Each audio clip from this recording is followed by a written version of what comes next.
देखो तीसरा नंबर सवाल आज हम लोग बात करने वाले हैं। तीसरे नंबर सवाल में लिखा हुआ है कि नीचे दी हुई दो अवधारणाओं पर विचार कीजिए। पहला है कि दो बिंदु भिन्न ए और बी दिए रहने पर एक तीसरा बिंदु सी ऐसा विद्यमान है जो ए और बी के बीच स्थित हो। तो हमने आपको कई अवधारणा बताई थी, 5 अवधारणा बताए थे, जिसमें से ये अवधारणा भी थी। ये कह रहा है कि ए और बिंदु, दो बिंदु ऐसा है, ए और बी दो बिंदु ऐसा है कि जिसके बीच में एक तीसरा बिंदु है। बीच स्थित है।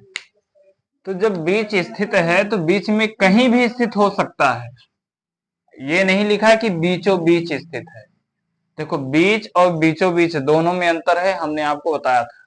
तो ए और बी के बीच में कहीं भी स्थित हो सकता है बिंदु सी। ये कंफर्म नहीं है कि बीचों बीच में ही स्थित है, इसलिए ए और बी के बीच में आपका जो सी बिंदु है वो कहीं भी स्थित, यहां स्थित करो, यहां स्थित करो सी, वो आपके ऊपर है कि आप कहां करना चाहते हो। बस देखो बीच में है ना, तो बीच में ही है, ये याद रखना है आपको, ठीक है। उसके बाद में दूसरा, तो ये आपका पहला हो गया। तो नीचे दी अवधारणाओं पर विचार कीजिए। तो इसकी अवधारणा आपको लिख लेनी है। तीसरा का पहला अवधारणा है, शांत रहो। जो तीसरा का पहला अवधारणा है उसमें आपको ये लिखना है, ए और बी के बीच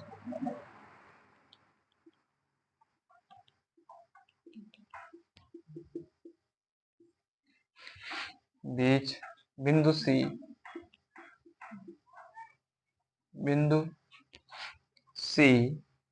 कहीं भी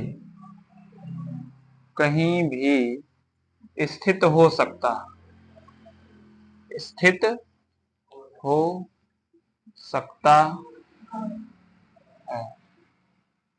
ये किस अवधारणा में बताए थे, याद है? स्थित हो सकता है। चलो देखो, तो मतलब कि ये है कि ए और बी के बीच बिंदु सी कहीं भी स्थित हो सकता है, जिसे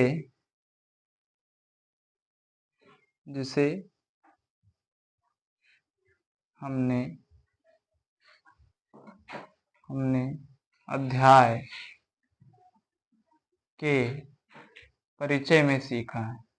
मतलब जब आपको इसका परिचय करवा रहे थे तब उसमें हमने ये बातें आपको बताई थी। परिचय में सीखा है कि किसी दो बिंदु के बीच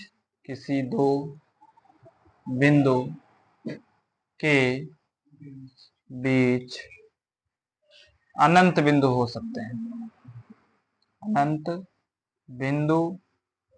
सकते हैं।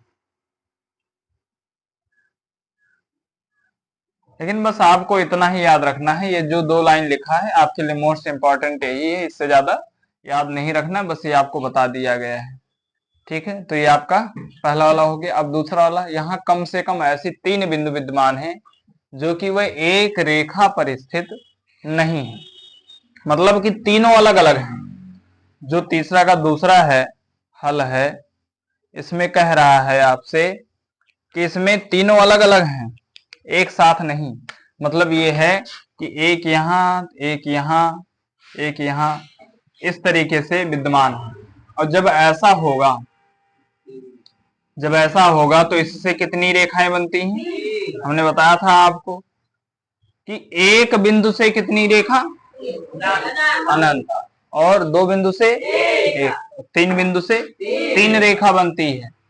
तो ऐसी स्थिति में आपको लिखना है कि जब तीन बिंदु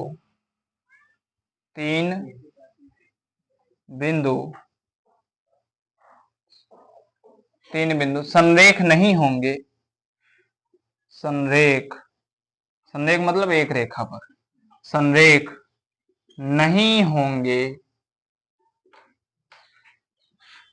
तब उससे तब उससे 3 रेखाएं बनाई जा सकती हैं। 3 रेखाएं बनाई जा सकती हैं।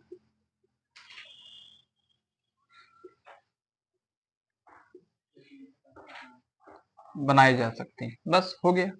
ठीक है, तो ये आपका तीसरा सवाल पूरा हो गया कि मतलब देखो तीनों अलग अलग हैं, ये ऊपर है, ये इधर है, ये नीचे है।